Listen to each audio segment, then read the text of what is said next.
Hello friends, welcome to our channel. और आज हम बात करने वाले हैं सी प्लस प्लस लैंग्वेज के बारे में। Friends, C plus plus develop किया गया था बिजन स्ट्रॉस्ट्रॉप के द्वारा 1979 में। फ्रेंड्स, सी प्लस प्लस मतलब आपको समझ में आ रहा होगा, सी के साथ डबल प्लस है। और जैसा हम जानते हैं प्रोग्रामिंग टर्म्स में, प्लस प्लस का मतलब होता है इंक्रीमेंट।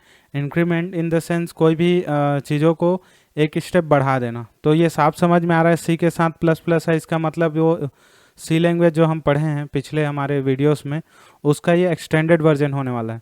मतलब इसमें उससे ज़्यादा एडवांस प्रोग्रामिंग होने वाला है और उससे कुछ ज़्यादा फीचर ऐड किए गए हैं। ठीक है फ्रेंड, ये प्लेटफॉर्म ओरिएंटेड है in the sense C plus plus के प्रोग्राम कोई भी प्लेटफॉर्म पे हम रन कर सकते हैं या एग्जीक्यूट कर सकते हैं। जनरली यहाँ पर आप एक पॉइंट और देख रहे हैं, मिड लेवल लैंग्वेज।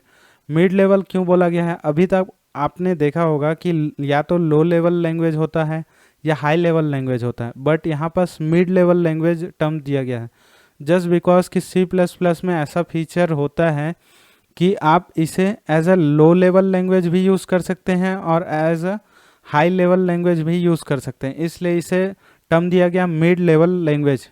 ठीक है फ्रेंड्स, हाई लेवल और लो लेवल में यही डिफरेंस होता है। लो लेवल लैंग्वेज हार्डवेयर प्रोग्रामिंग के लिए यूज़ किया जाता है और हाई लेवल लैंग्वेज यूज़ किया जाता है एप्लीकेशन सॉफ्टवेयर सब के लिए।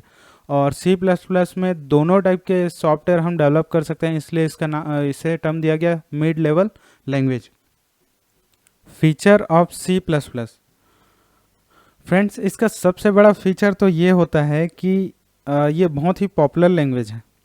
पॉपुलर क्यों है? क्योंकि इसका यूज़ आज भी उतना ही होता है जितना पहले हुआ करता था। ये 1979 में डेवलप हुआ है, उसके बावजूद भी इसका यूज़ आज भी उतना ही होता है। इसका यूज़ कहाँ कहाँ होता है वो देख लेते हैं। ऑपरेटिंग सिस्टम डेवलपमेंट में भी इसका यूज़ होता है। मोस्टली जो ऑपरेटिंग सिस्टम का मोस्टली प्रोग्रामिंग सी और सी प्लस प्लस के हेल्प से ही होता है। मतलब 60 to 80% जो उसका प्रोग्रामिंग हुआ रहता है वो सी और सी प्लस प्लस के हेल्प से ही होता है। या कई ऑपरेटिंग सिस्टम तो ऐसे हैं जो 100% सी प्लस प्लस में ही डेवलप किया गया है। और इसका यूज़ करके हम ग्राफिकल यूज़र इंटरफेस भी बना सकते हैं। मतलब ग्राफिकल यूज़र इंटरफेस क्या होता है? जो भी चीज़ें हम कंप्यूटर में देख पाते हैं, चाहे वो टेक्स्ट हो या कोई ग्राफिक हो या कोई पैटर्न या डिज़ाइन या कुछ भी चीज़ें जो आप देख पाते हैं, वो ग्राफिकल यूज़र इंटरफेस के अंडर ही आता है। Embedded system. Friends, embedded system वो चीज़ें होता है जो हार्डवेयर को या सेंसर बेस्ड चीज़ों को ऑपरेट कराने के लिए किया जाता है ना। तो उसका भी प्रोग्रामिंग हम सी प्लस प्लस के हेल्प से कर सकते हैं। जैसे क्या क्या आ जाता है एम्बेडेड सिस्टम में? माइक्रो कंट्रोलर बेस्ड प्रोजेक्ट आ गए, या फिर ऑर्डिनो बेस्ड हो गए, या और भी बहुत सारे प्लेटफॉर्म हमारे पास अवेलेबल हैं। फ्रेंड्स, उप आपने सुना होगा, ओ डबल पी, उप। वो होता है ऑब्जेक्ट ओरिएंटेड प्रोग्रामिंग। ठीक है, ये ऑब्जेक्ट ओरिएंटेड प्रोग्रामिंग लैंग्वेज है सी प्लस प्लस।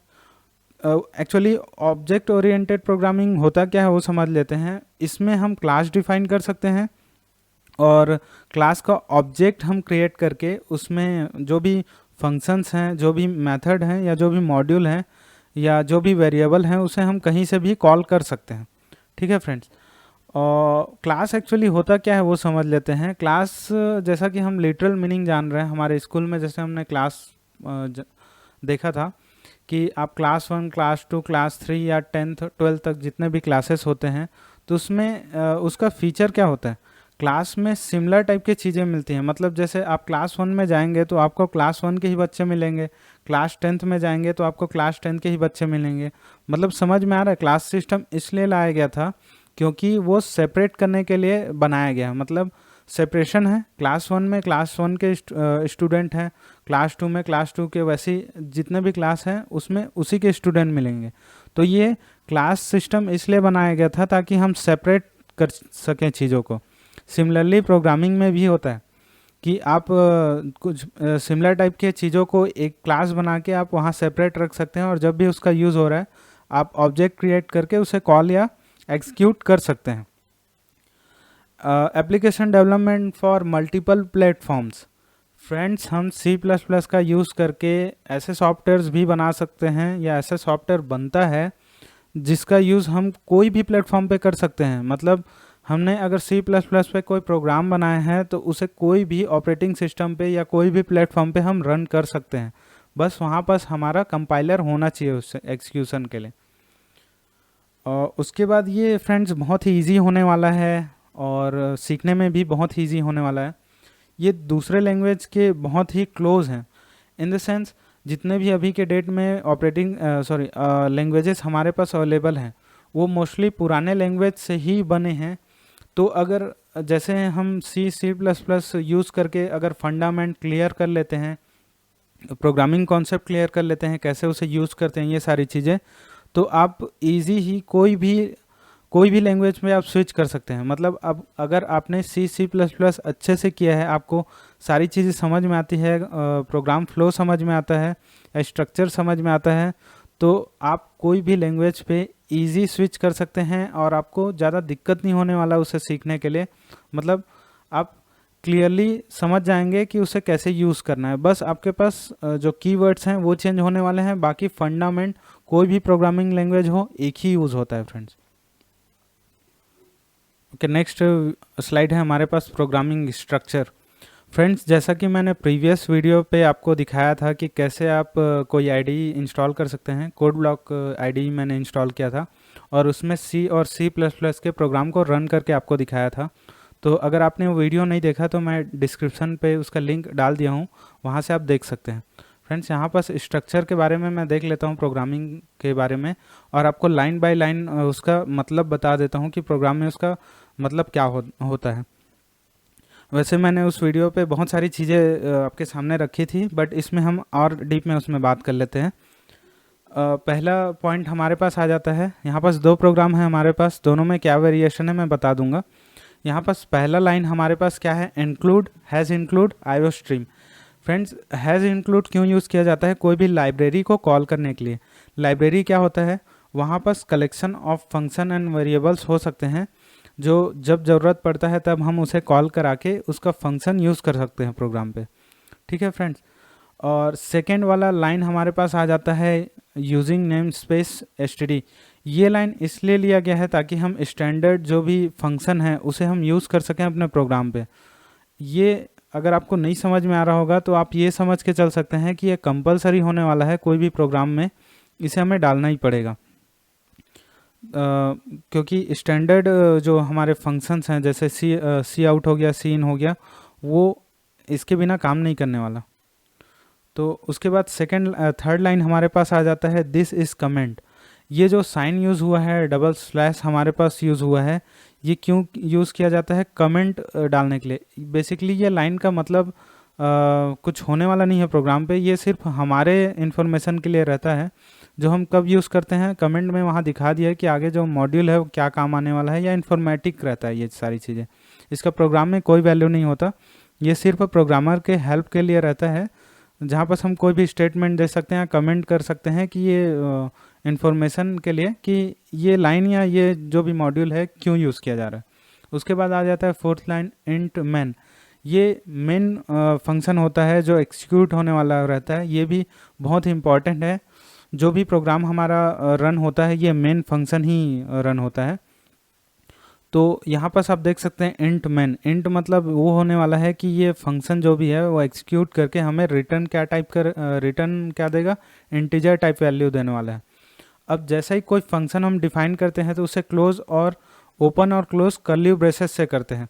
इंट के जस्ट बाद आप देख रहे होंगे कि एक ब्रैकेट आपके पास दिख रहा है जिसे हम कर्ली ब्रेसेस बोलते हैं, वो ओपन करने का है, और जस्ट फंक्शन के बाद कर्ली ब्रेसेस को क्लोज किए हैं। तो कोई भी फंक्शन हमारा कर्ली ब्रेसेस से ओपन होगा और उसी से क्लोज होगा।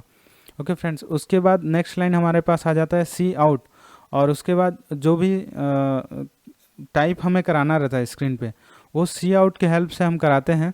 तो यहाँ पर सी आउट में हमने क्या कराया है, हेलो वर्ड प्रिंट कराया है। जैसा कि आप देख सकते हैं हेलो वर्ड के बाद मैंने क्या किया है कि सेमी कॉलन आपके सामने रखा है। सेमी कॉलन वो सारी चीज़ें होती है जो ये बताती है कि वो स्टेटमेंट का एंड वहीं है। मतलब सी आउट करने के बाद मैंने सेमी कॉलन डाला तो इंटरप्रेटर को पता चल जाता है कि वहाँ से वो लाइन एंड हो गया, अब नेक्स्ट स्टेटमेंट आने वाला है। तो उसके बाद नेक्स्ट स्टेटमेंट क्या आ जाता है, रिटर्न जीरो। रिटर्न जीरो वो है जो हमारे फंक्शन को क्लोज कराता है। मतलब वहाँ से वो बता देता है कि बस फंक्शन का काम कंप्लीट होगा, अब यहाँ से आप रिटर्न जा सकते हैं। ओके फ्रेंड्स, अब यहाँ पर आप देख सकते हैं सी आउट हेलो वर्ड को मैंने अलग लाइन पे रखा है, रिटर्न 0 को मैंने अलग लाइन पे रखा है। मैं चाहूँ तो इसे एक लाइन पे भी रख सकता हूँ। जैसे ही मैंने सी आउट के बाद सेमीकोलन डाला तो वो उस स्टेटमेंट को वहीं कंप्लीट कर देता है। तो मैं चाहता तो वहीं से स्पेस दे के आपको रिटर्न 0 करके सेमीकोलन दे सकता था, वो भी एक्सिक्यूट करेगा। ओके फ्रेंड्स, उसमें भी कोई एरर नहीं आने वाला, वो भी एक्सिक्यूट कर सकता है। बेसिकली हमें जो साइन जो यूज़ करना रहता है वो सारी चीज़ें अगर हम सिस्टमेटिक करें तो हम पूरे प्रोग्राम को एक लाइन पे भी कर सकते हैं। और उसके बाद आप देख सकते हैं उसका आउटपुट हमारे पास क्या आ गया है, हेलो वर्ल्ड। आप अब मेरे प्रीवियस वीडियो में आप देख लीजिएगा कि कैसे उसे एक्सिक्यूट करा के मैंने दिखाया था। उसके बाद सेकेंड प्रोग्राम हमारे पास आ जाता है हैज़ इंक्लूड। आप देख सकते हैं फर्स्ट लाइन सेम है, बट सेकेंड लाइन में क्या है, मैंने यूजिंग नेम स्पेस std यहाँ पास यूज़ नहीं किया। ये क्यों रखा है वो मैं आपको बता देता हूँ कि अगर वो नहीं रखेंगे तो हमें नेक्स्ट प्रोग्राम में क्या करना पड़ेगा वो बता दे रहा हूँ। जैसे ही एंड के अंदर हम गए तो देखिए आप std जो मैंने बोल्ड में रखा है उसके बाद डबल कॉलन है यहाँ पास, उसके बाद सी आउट। मतलब जब भी मेरे को स्टैंडर्ड फंक्शन यूज़ करने रहेंगे उसके सामने मेरे को std डबल कॉलन डालना ही पड़ेगा। तो ये लेंदी होने वाला है क्योंकि एक प्रोग्राम में बहुत बार स्टैंडर्ड फंक्शन यूज़ होने वाले हैं। तो ये बार बार मैं लिखने से अच्छा मैं क्या करता हूँ, सेकेंड लाइन में जैसे मैंने फर्स्ट प्रोग्राम में किया है यूजिंग नेम स्पेस std, उसके बाद उसे मतलब वो स्टेटमेंट जैसे उसमें दिया है अगर वो मैं नहीं देता हूँ बार बार मेरे को std करके जो भी जितने भी बार मैं फंक्शन वेरिएबल यूज़ करूँगा उसमें मेरे को ऐसा ही करना पड़ेगा। तो आप समझ गए होंगे कि ये लेंदी होने वाला है, इसलिए हमने क्या किया, सेकेंड लाइन पे उसे डिफाइन कर दिया, उसके बाद हम डायरेक्टली फंक्शन को यूज़ कर रहे हैं। दोनों प्रोग्राम का सेम आउटपुट होने वाला है, दोनों में वेरिएशन सिर्फ इतना है कि यहाँ पास मैंने पहले ही बता दिया कि मैं स्टैंडर्ड लाइब्रेरी जो है उसके फंक्शन वेरिएबल को मैं यूज़ करने वाला हूँ और यहाँ पर नहीं बताया हूँ, इसलिए मेरे को बार बार डिफाइन करना पड़ेगा कि स्टैंडर्ड लाइब्रेरी का जो फंक्शन सी आउट है वो मैं यूज़ कर रहा हूँ। तो फ्रेंड्स इसमें सबसे अच्छा यही होने वाला है कि जो फर्स्ट प्रोग्राम में मैंने किया था सेकेंड लाइन में डिफाइन कर दिया है वो चीज़ें यूज़ करूँ। तो आप ने जो डिस्क्रिप्शन में जो वीडियो है वहाँ से आप जाके देख सकते हैं कि ये कैसे एग्जीक्यूट होने वाला है। होप सो ये वीडियो आपको अच्छा लगा होगा, और अगर आप चाहते हैं ऐसे किसी टॉपिक पे मैं वीडियो बनाऊं तो आप मुझे कमेंट में बताइए। और अगर आपने मेरे चैनल को सब्सक्राइब नहीं किया, आप नए हैं तो सब्सक्राइब कीजिए, बेल आइकन दबाइए और शेयर कीजिए।